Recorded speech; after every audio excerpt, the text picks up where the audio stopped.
Mithila recording studio Beldaur बाजार।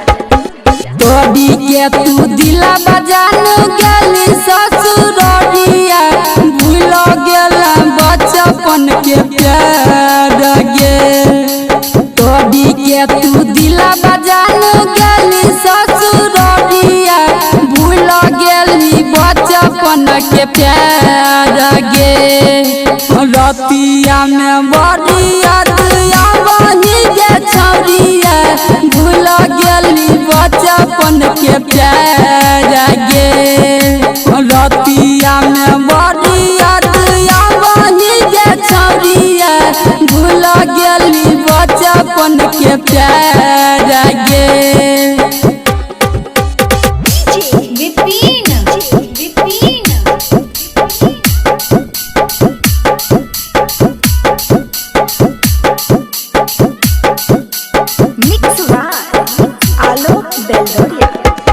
आगे तोरा बिना लागौ नहीं मनामा सैया जोरे चल गेला संगमा।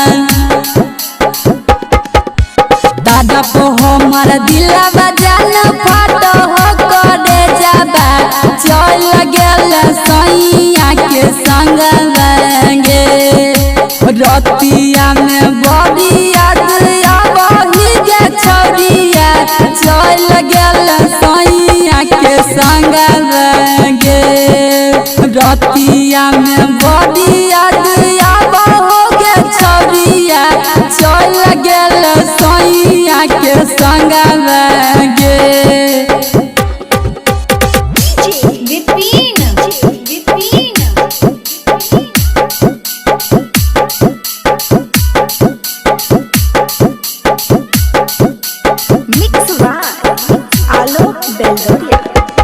आगे बादा कसम तोरी के साथ चल गेली नीतीश के हाथ।